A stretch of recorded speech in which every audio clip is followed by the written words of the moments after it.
Hello everyone, welcome to this channel. I am C S Ritu. आज का video है NMDC limited पर। NMDC limited से रिलेटेड दो इंपॉर्टेंट अपडेट आए हैं जिनके बारे में जानेंगे हम आज के इस वीडियो में। अगर आप एनएमडीसी में इन्वेस्टेड हैं या इन्वेस्ट करना चाहते हैं तो ये अपडेट्स आपके लिए बहुत इंपॉर्टेंट है। पहला अपडेट नॉर्मल बिजनेस अपडेट है। कंपनी ने 1 अप्रैल को अपना मंथली बिजनेस अपडेट सबमिट किया है मार्च मंथ का। मार्च मंथ के अपडेट के अलावा ये बिजनेस अपडेट इसीलिए भी बहुत इंपॉर्टेंट है। मार्च मंथ के बिजनेस अपडेट के साथ कंपनी ने अपने पूरे साल का प्रोडक्शन और सेल का डेटा भी सबमिट कर दिया है। सेकेंड अपडेट जो एनएमडीसी से रिलेटेड आया है वो और भी इंपॉर्टेंट है, बिकॉज आज ये न्यूज आई है कि कर्नाटका के गवर्नर ने माइनिंग टैक्स बिल को प्रेसिडेंट के पास भेज दिया है उनकी एसेंट के लिए, उनके अप्रूवल के लिए। ये बहुत इंपॉर्टेंट अपडेट है माइनिंग कंपनीज के लिए जिनमें आती हैं एनएमडीसी, सिंदूर मैग्नीज, इसके अलावा जेएसडब्ल्यू स्टील। इन कंपनीज के लिए ये अपडेट बहुत इंपॉर्टेंट है। तो क्या अपडेट है, बिल कब तक पास होगा, ये भी जानेंगे हम आज के इस वीडियो में। बट ये वीडियो किसी भी तरीके का रिकमेंडेशन नहीं है स्टॉक में इन्वेस्टमेंट करने के लिए। कोई भी इन्वेस्टमेंट अगर आप किसी भी स्टॉक में करना चाहते हैं इंक्लूडिंग दिस, तो अपने सर्टिफाइड फाइनेंशियल एडवाइजर से कंसल्ट करके ही करें। तो चलिए वीडियो को स्टार्ट करते हैं। क्या अपडेट्स आए हैं एनएमडीसी लिमिटेड से रिलेटेड। स्टार्ट करने से पहले आपसे रिक्वेस्ट रहेगी कि वीडियो को लाइक जरूर करिएगा, चैनल को सब्सक्राइब भी करेगा ताकि हमें मोटिवेशन मिले, ये इन्फॉर्मेशन ज्यादा लोगों तक पहुंचे।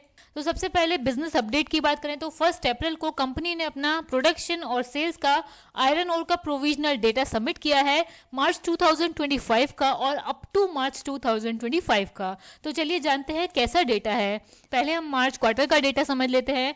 तो मार्च क्वार्टर में कंपनी ने प्रोडक्शन रिपोर्ट किया है मार्च 25 में 3.55 मिलियन टन्स का, जो कि लास्ट ईयर के कंपैरिजन में अच्छा खासा डिक्लाइन है। लास्ट ईयर 4.86 मिलियन टन्स था। यह डिक्लाइन कंपनी ने इसीलिए रिपोर्ट किया है, एक्सपेक्टेड भी था क्योंकि कंपनी की कुछ साइट्स पर स्ट्राइक हो गई थी, तो उसकी वजह से प्रोडक्शन यहाँ पर ऑब्वियसली हिट होना ही था और हिट हुआ है। सेल्स की बात करें तो सेल्स कंपनी ने रिपोर्ट करी है मार्च 25 में 4.21 मिलियन टन्स की, जो कि लास्ट ईयर के कंपैरिजन में इंक्रीज हुई है। लास्ट ईयर मार्च में 3.96 मिलियन टन्स की सेल थी। अब जानते हैं कि पूरे साल का प्रोडक्शन और सेल्स का डेटा कैसा है। तो प्रोडक्शन पूरे साल में कंपनी ने मार्च 2025 तक रिपोर्ट किया है 44.04 मिलियन टन्स, जो कि लास्ट ईयर 45.02 मिलियन टन्स था। तो यहाँ पर डिक्लाइन कंपनी के प्रोडक्शन में कंपनी ने रिपोर्ट किया है। सेल्स की बात करें तो सेल्स में भी स्लाइट डिक्लाइन है। अप टू मार्च 2025 कंपनी ने सेल्स रिपोर्ट करी है 44.4 मिलियन टन्स की, जो कि लास्ट ईयर थी 44.48 मिलियन टन्स की।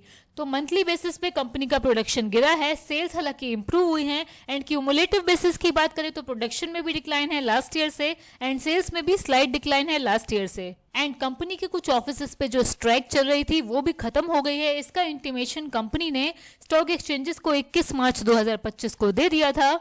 यहाँ पर कंपनी ने बताया था कि फेडरेशन ऑफ यूनियन ने अपने मेंबर्स को ड्यूटी रिज्यूम करने के लिए बोल दिया है और उन्होंने अपना सपोर्ट और कमिटमेंट दिखाया है कि वो बेस्ट रिजल्ट्स देंगे। तो एम्प्लॉयज ने नॉर्मल ऑपरेशन रिज्यूम कर दिए हैं, स्ट्राइक खत्म हो गई है।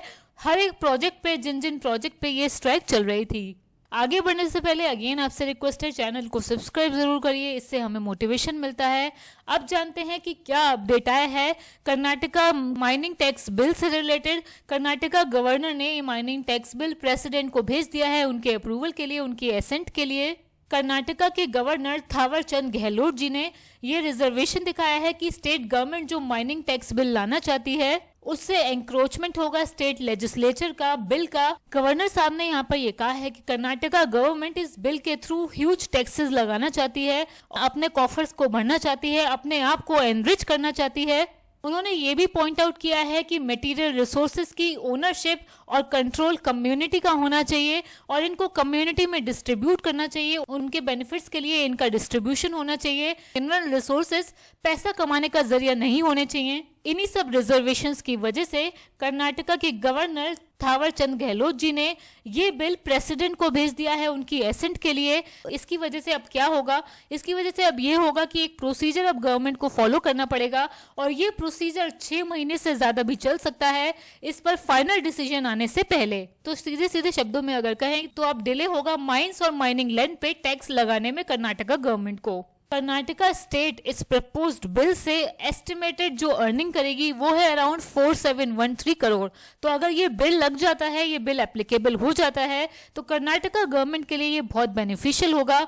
लेकिन गवर्नर साहब ने यहाँ पर ये पॉइंट आउट किया है कि ये बिल ट्रांसग्रेस करेगा कॉन्स्टिट्यूशनल लिमिटेशंस को और उसके प्रोविजंस को, और बाकी सब स्टेट्स को एडवर्सली अफेक्ट करेगा और उनके लोगों को भी अफेक्ट करेगा। सीधे सीधे शब्दों में इसका मतलब ये है, ये बिल अगर लग गया तो कर्नाटका में माइनिंग करना महंगा हो जाएगा, और ये जो डिले होगा new Karnataka mining right bill लाने में, इससे सबसे ज्यादा बेनिफिट एनएमडीसी को ही होगा सभी कंपनीज में, जिसमें की नेम आते हैं जेएसडब्ल्यू स्टील, वेदांता, सिंदूर मैग्नीज। सबसे ज्यादा बेनिफिट एनएमडीसी को इससे इसीलिए होगा क्योंकि एनएमडीसी का 30% से ज्यादा रेवेन्यू कर्नाटका स्टेट से ही आता है। और अगर कर्नाटका स्टेट टैक्सेस लगा देगा, जो कि ये बिल प्रपोज करता है, ये बिल प्रपोज करता है टैक्स रेंजिंग फ्रॉम 20 रुपए per ton to 100 rupees per ton. तो अगर ये टैक्सेस लग जाएंगे तो सबसे ज्यादा रेवेन्यू हिट और प्रॉफिटेबिलिटी हिट एनएमडीसी लिमिटेड का ही होगा।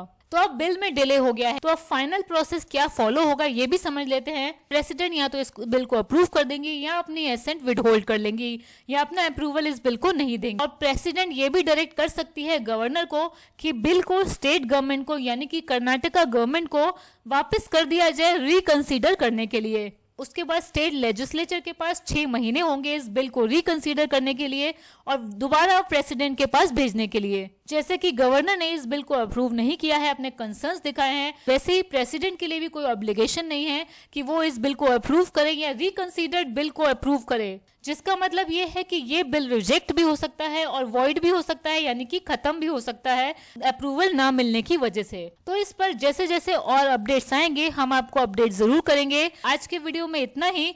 आई होप वीडियो आपको इन्फॉर्मेटिव लगा होगा। लाइक जरूर करिए, चैनल को सब्सक्राइब भी करिए। Thank you.